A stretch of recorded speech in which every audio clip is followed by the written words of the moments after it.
Right, so now we're going to use the witch hunter. So it's right here, witch hunter function and master edit, and see its usefulness. It's probably one of the most useful things that you can do because, especially for beginning writers, they often abuse the word which and the word that. I pretty much trained my brain now to avoid the word which and to avoid which clauses. So I'm probably not going to have very many. Yep, only one, and this is like 3 pages of text. So I posted more. Usually, just you edit 1 page at a time, but I knew I probably wouldn't have used which very often, so I did that. And also, it looks for where and who, just for and whose, just so you can see if you're abusing those words as well. If you wrote too many sentences with them, or you can just quickly look at those sentences and see, is it needed to be there, like where he grabbed the flashlight, and so you can just quickly look and see if you can alter those sentences or change them to be stronger without it. So first look at the which clause then, since that's what this is, the witch hunter. You want to see if you can remove the word which. And so now I just have which highlighted, so there it is. He still held onto the flashlight, which was pressed against her arm. Usually you can change by using a free modifier, which is using a participle phrase, so it just becomes this. He held onto the flashlight, pressing it against her arm. And there you go, I removed which. So sometimes it's really easy and even stronger to remove it. And then, if you do that too often, when you do the ing words, they might go, whoa, I used too many participle phrases, and maybe I have to reduce some of those. The next thing to look for, obviously, is that. And 13 times. Now, interesting enough, great writers, even like Dean Koontz and Lois Bujold, who is actually known for her great sentence structure, being literary. Lois Bujold, I think if I remember correctly, uses an average of 4 to 5 that's per page. So I haven't actually abused that in these 3 pages because,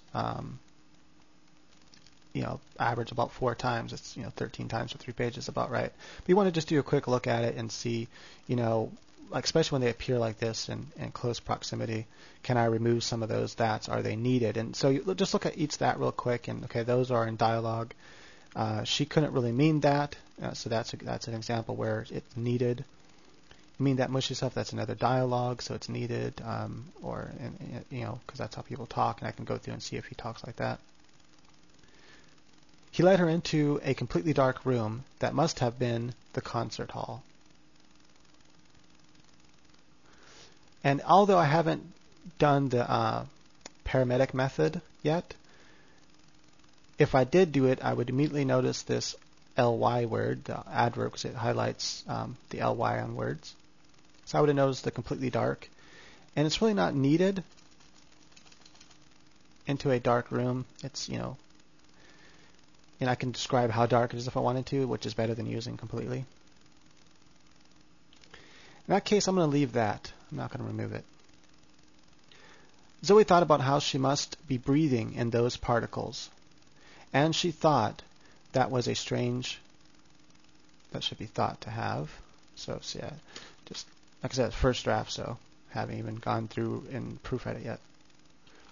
So what I don't like about this then, it's not really that that doesn't need to be there. I can't just simply remove it. And she was, that doesn't make any sense. So she was a strange thought. So that has to be there in this case. But sometimes you can simply just remove the that, and the sentence makes sense without it. In this case, it doesn't. But this that and thought is a lot of, that sound in this sentence. Zoe thought about how she must be breathing in those particles, and she thought that was a strange thought to have. That's almost like a tongue twister. So what I'm going to do, and so this is usefulness. This function helped me quickly find that where I might not have found if I was just quickly reading through it or even slowly reading through and editing. So now I'm going to change it and have a different sentence. I'll make it like a question sentence. Zoe thought about how she must be breathing those particles. What a strange thought to have. So the essence is the same, but now it doesn't have that weird tongue twister added to it. So I removed the tongue twister with this function so far.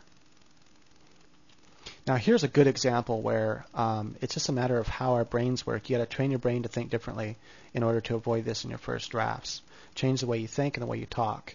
And it takes a lot of time to reprogram your brain. But anyway, she continued like that. at concert level can just simply be she continued at concert level, because that removes the repetitiveness.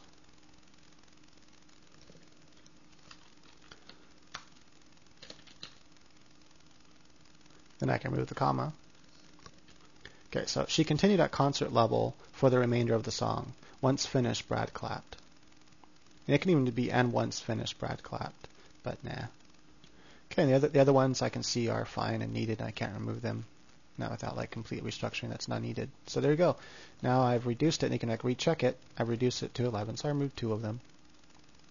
That's actually now less than I've used less stats than average good authors would do per this many pages. Then I can look at where if I wanted to in each one, and just see is there any sentence I can remove where from? Is it is that where a clause needed? So usually I'll do like this then. But the reason why, actually no, I remember why I put where there now. Because originally I had and, but I didn't like the double and. He opened the driver's side door to the car, popped the trunk, and ran to the back where he grabbed a flashlight, rather than popped the trunk, ran to the back, and grabbed a flashlight. But maybe, actually that might work. So let's see how that works. And again, you want to read the before and after, to make sure that it all flows the way you want it to. And also, there's no reason to say driver's side door. He opened the car door, popped the trunk, ran to the back, and he grabbed a flashlight.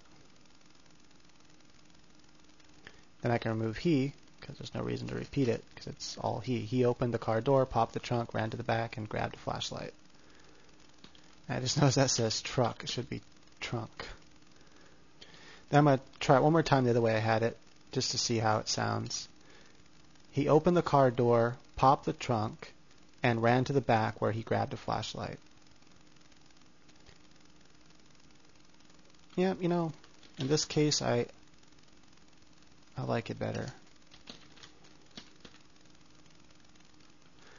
Okay, so I don't think I'm going to remove any of the wheres. I like them, they're good. Right, so that is the very useful witch hunter function.